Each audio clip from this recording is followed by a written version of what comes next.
Your turn, Yugi boy.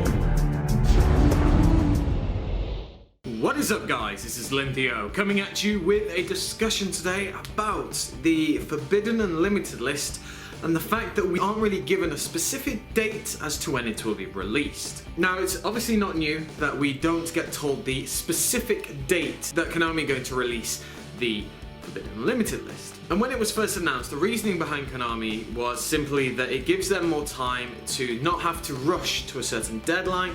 They can see how the certain outcome is of certain cards and decks, and just to basically say, hey, we're going to make sure that this is right for the format and everything will be good. But obviously then that impacts on a couple of things like the secondary market and the players themselves, because no one really understands when a deck might be hit, certain cards might come back or be banned.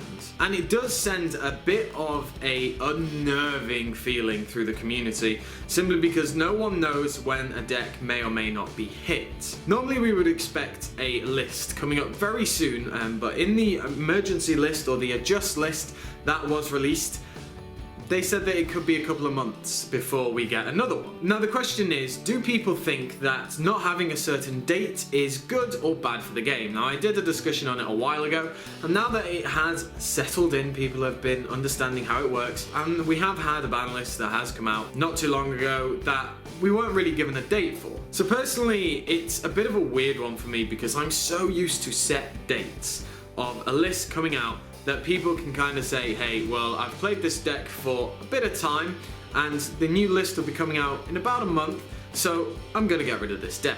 People kind of had a internal buffer of the fact that this is probably gonna happen. My deck, if it is a top tier deck, if it is one of the ones that have been winning events and everything like that, it's probably going to get hit, so I might just cash out on it now and get what little money I can out of it. Then others might say, hey, I actually want to try this deck out, or I just like how it works, I think I can rebuild it depending on what Konami do, so I'm going to go pick up the deck at a cut price.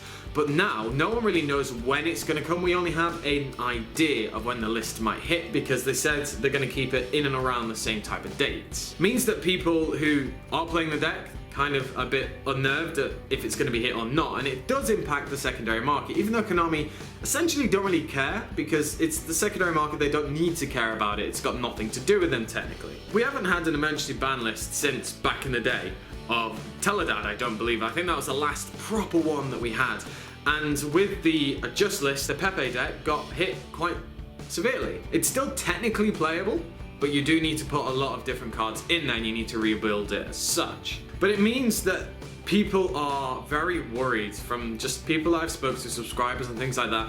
They feel that from now on, if Konami think a deck's going to be really good and they've seen it and for a few weeks it's been big, then hey, let's just slam that out of the game.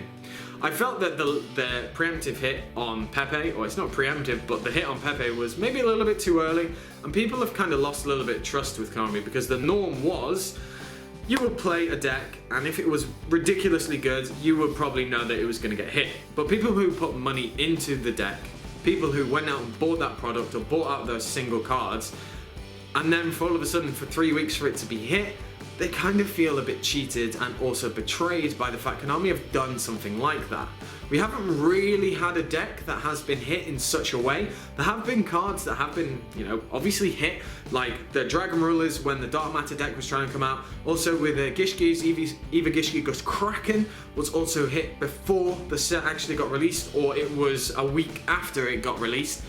But the difference between that is, and I was one of those who got hit by both of them because I enjoyed those two decks, it isn't on the same level as this, and the fact that you've spent a lot of money on getting this deck together, and it might not be the cards that has been hit that was the expensive one, like Wizard, but Wizard was so crucial for the deck, you needed 3 of them, and they were expensive, and now they've dipped and they've gone back up a little bit now, but people still felt betrayed. Now you might say, well, it's got nothing to do with Konami, it doesn't matter if they make people feel betrayed or not, because their best interest at heart, which I still believe, is to make sure that the format is somewhat balanced. And the Pepe deck, no question, was very, very good and the best deck of the format. I think it was YCS Atlanta that had, out of the top 32, 28 or 29 decks that were Pepe or their A variation. The adjust list might be seen as a direct correlation of not having a date for the Forbidden Unlimited list. It basically means that they can say throughout the year, hold on, we're just going to change something a little bit, this is getting a little bit out of hand, so we're just going to do this. So I believe that not having the date of the actual Forbidden Unlimited list simply means that they can do this throughout the year, or they at least have the option to. Doesn't mean that the adjust list is going to replace the actual Forbidden Unlimited list kind of traditional announcement. I don't believe in any way, shape or form that will happen. I still think we will have 2 or 3 lists a year, no problem at all. Because it means that they can actually look at probably older cards to bring back and, you know, so on and so forth. Change the certain limitations on other things. No date on the Forbidden Unlimited list, I believe, has given way for this type of adjust list formatting. It's difficult to say what Konami are going to do anymore, and they're just seemingly more unpredictable to kind of estimate how they are going to approach such things like Forbidden Unlimited lists. The main question basically is, do you think that the competitive game is better or worse for having no set date? It's a very simple question, but actually brings up a lot of different opinions and a lot of different scenarios. So it could be a very interesting one to see what arguments for and against people might have down in the comment section below. At face value, I'm going to put a new poll up here. It will be one of these corners. There's a little eye. It will be a simple, do you think the game is better, yes or no, that we don't have a set date? Make sure to go vote on that because it's really interesting to see. And then obviously post your opinions down in the comment section below. So, want to know what you guys think? Make sure to give me a like and subscribe. Comment down there if you think it is better or worse in the competitive scene, because that's the only real thing it actually affects. And I should catch you guys later.